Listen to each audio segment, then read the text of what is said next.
So last year, just before the lockdown, I published my poetry book, and then the lockdown happened.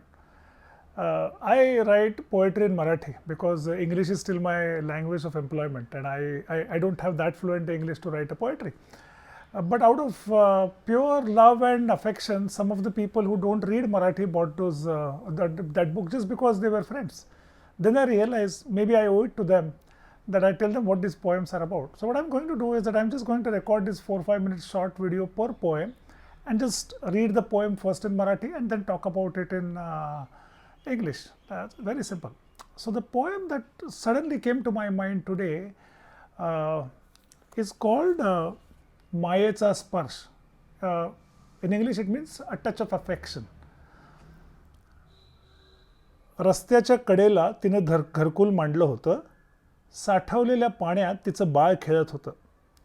हलक्या हातांनी ती त्याला न्हाऊ घालत होती. मायेच्या त्या स्पर्शानं बाळाची कळी खुलत होती. जणू काही त्या राजपुत्राचं शाही स्नान चाललं होतं. मायेनं तिच्या सावणाच्या झिण्यालाही चंदनाचं बळ होतं. शाही स्नानाचा सोहळा यथावकाश पार पडला.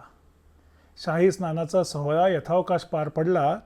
झिजलेला साबण तिनं हळूच गुंडाळून ठेवला. बाजूला उभा राहून मी हरखून तो सोहळा पाहिला. काय सांगू, बाळाचाच काय, पण झिजलेल्या साबणाचाही हेवा वाटला. So what this poem talks about, a lot of poems have just happened to me when I saw something. So this is a poem which happened to me when we were staying near Shivaji Park in Mumbai, and one of the days I was going on my morning walks, and I saw this family living literally on the street, and typically we have these emotions like, oh poor they, compassion, how, but then we are looking at it from our frame of reference. As I was walking by, a lady in her ragtags was bathing her child, and that little child was literally splashing the puddle of the water as if he is in a best of the swimming tanks, and something in that sight just transfixed me there, and I just kept watching.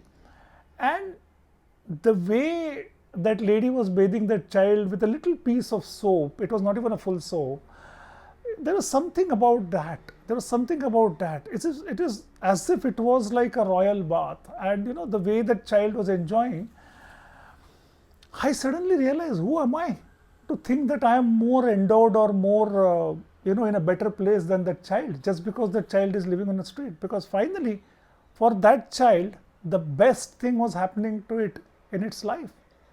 The care and the affection with which that mother was bathing the child and the joy on that child's face is just something which I can't really describe. It was as if a prince was having his bath, and I just couldn't move from that place. And when that whole episode was over, she scrubbed the child, and then that little piece of soap she very caringly wrapped in a paper and kept it aside.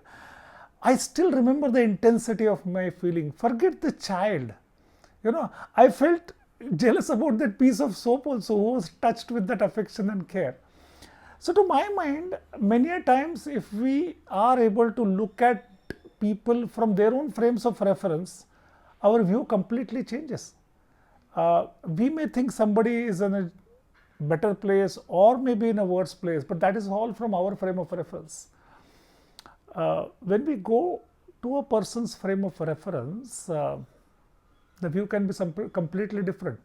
Maybe I was better placed in life financially and materialistically than that street kid, but at that moment, I just felt jealous about it, and that's life about. And I think if we all remember that rather than imposing our frames of reference to people, you just look at life from that person's frame of reference, a world will be a much better place.